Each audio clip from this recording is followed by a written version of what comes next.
नमस्कार, मैं रविंद्र कुमार। आप देखना शुरू कर चुके हैं हिंदी दस्तक न्यूज के एक्सप्लेनर वीडियो।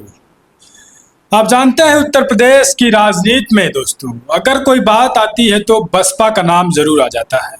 बीएसपी, आप जानते हैं कि 7 महीने लगभग हो गए हैं बसपा को एक नारा देते हुए कि बसपा सरकार 5वीं बार, और एक नारा चल रहा है बसपा में 403 सीट की तैयारी है, 226 सीट हमारी है।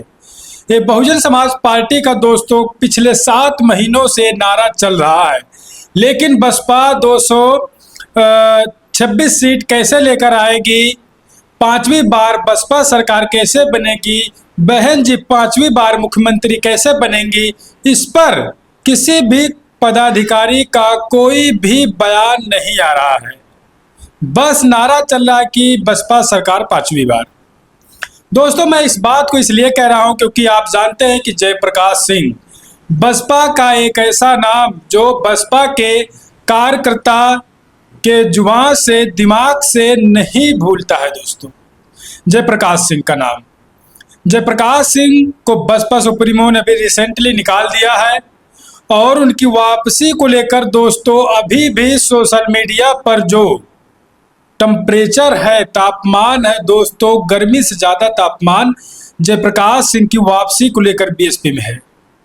मैं आपको दिखाऊंगा सोशल मीडिया पर क्या कुछ चल रहा है। दोस्तों, एक सोशल एक्टिविस्ट है सूरज बौद्ध, सूरज बौद्ध क्या कुछ लिख रहे हैं, उसके बाद जो बीएसपी को फॉलो करते हैं, बीएसपी के बारे में लिखते हैं, वो तमाम लोग एक्स पर क्या कुछ लिख रहे हैं जयप्रकाश की वापसी को लेकर, बीएसपी को लेकर, बहन जी को लेकर, पूरी अपडेट मैं आपको विस्तार पूर्वक बताने का प्रयास करूंगा। गुजारिश करूंगा अगर आप हिंदी दस्तक न्यूज चैनल पर पहली बार आए हैं तो चैनल को दोस्तों सब्सक्राइब कर वीडियो को लाइक कर लीजिए, वीडियो को शेयर कर लीजिए। सबसे पहले आप देखिए कि सूरज बौद्ध का ट्वीट देखिए, इन्होंने एक्स पर ट्वीट किया है। इन्होंने लिखा, शुभेंदु अधिकारी पहले ममता बनर्जी की टीएमसी में बड़े नेता थे। भाजपा ने उन पर करप्शन के आरोप लगाए थे। 2020 में उन्होंने टीएमसी छोड़ दी और भाजपा में आकर कड़ी मेहनत से संगठन खड़ा किया। आज बंगाल के मुख्यमंत्री बन गए हैं। सूरज बौद्ध लिख रहे हैं आगे, अब आप जरा इसकी तुलना बसपा से कीजिए। बसपा में अगर कोई दलित कहीं से आता है तो यहाँ उसे सबसे पहले गूंगा बनाकर रखा जाता है। उस बंदे की अग्नि परीक्षा ही खत्म नहीं होती है। आलम यह होता है कि एक दिन या तो वह दुत्कार कर निकाल दिया जाता है या फिर अन्य पदाधिकारियों की तरह गूंगा बन जाता है और अपना फायदा उठाता है। यही सच है। यकीन नहीं है तो जयप्रकाश एक उदाहरण है, देख लीजिए। तो ये बड़ी बात दोस्तों सूरज बौद्ध देख रहे हैं दोस्तों कि दोस्तों बसपा में अगर कोई दलित आता है तो सबसे पहले उसको गूंगा बनाकर रखा जाता है, अग्नि परीक्षा ली जाती है, अग्नि परीक्षा खत्म नहीं होती है। आलम यहाँ तक हो जाता है कि उसे दुत्कार कर निकाल दिया जाता है, अन्य पदाधिकारियों की तरह उसको भी गूंगा बना दिया जाता है। तो सूरज बहुत बड़ी बात लिख रहे हैं दोस्तों। अगर ये बात बसपा सुप्रीमो मायावती तक पहुंच जाए तो आप समझिए कि राजनीति में भूचाल आ जाएगी। उसके बाद इन्होंने कहा, यकीन नहीं है तो जयप्रकाश एक उदाहरण है, देख लीजिए। जयप्रकाश सिंह को बसपा सुप्रीमो ने निकाल दिया है। और गूंगे की जो बात कह रहे हैं, जयप्रकाश सिंह कहीं भी रहते हैं दोस्तों शांत चुप नहीं रहते हैं। जिस प्रकार से आप देखते हैं कि मीडिया में अन्य पदाधिकारी ज्यादा बयानबाजी नहीं करते हैं, ज्यादा मीडिया से लगाव नहीं होता है, कोई बयान नहीं आता है। बहुत सारे बीएसपी में ऐसे जिला अध्यक्ष से लेकर विधानसभा अध्यक्ष तक हैं जो ट्वीट नहीं करना जानते हैं, जिनका ट्विटर अकाउंट नहीं है एक्स पर। तो ऐसे लोग भी अभी सोशल मीडिया के इस जनरेशन में बीएसपी में से पदाधिकारी आज भी हैं दोस्तों। वही लोग कह रहे हैं 2027 में 5वीं बार बसपा सरकार। और उसके बाद दोस्तों भीम बौद्ध है, सूरज बौद्ध के ट्वीट को इन्होंने रिट्वीट करके इन्होंने क्या लिखा, सूरज भाई कि यह बात बिल्कुल सही है। एक भाजपा जो टीएमसी के नेता शुभेंदु अधिकारी को अपने में शामिल करके मुख्यमंत्री बना दी बंगाल में, एक बसपा है जो जयप्रकाश सिंह पर आज तक भरोसा नहीं कर पा रही है। वह जयप्रकाश जिनका कद आकाश आनंद से कई गुना बड़ा है। बहुजन समाज के लोग उन्हें पसंद करते हैं। आज जयप्रकाश बहन जी के भतीजे होते तो बीएसपी के अगले वारिस होते। देखा जाए तो आदरणीय बहन जी के बाद बीएसपी के लिए सबसे योग्य जयप्रकाश थे। बाकी सब रीलबाज है, रिपोस्टबाज है, जिनसे उम्मीद करना मतलब बाबू से तेल निकालने के बालू से तेल निकालने के बराबर है। ये भीम बौद्ध लिख रहे हैं, ये भी बड़ी बात लिख रहे हैं दोस्तों। उन्होंने ये कह रहे हैं भीम बौद्ध बीएसपी सुप्रीमो बहन जी के बाद अगर कोई दिख रहा है तो जयप्रकाश है वो।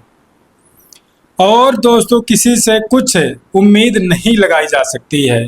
किसी से उम्मीद लगाना मतलब बालू से तेल निकालने जैसा है।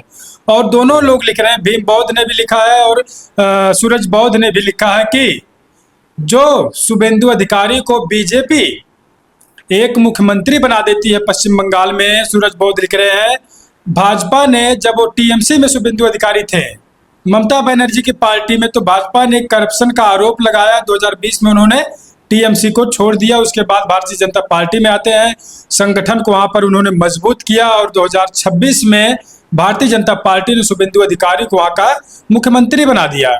ऐसा बीएसपी में क्यों नहीं होता है, कहने का मतलब सूरज बौद्ध का यही है।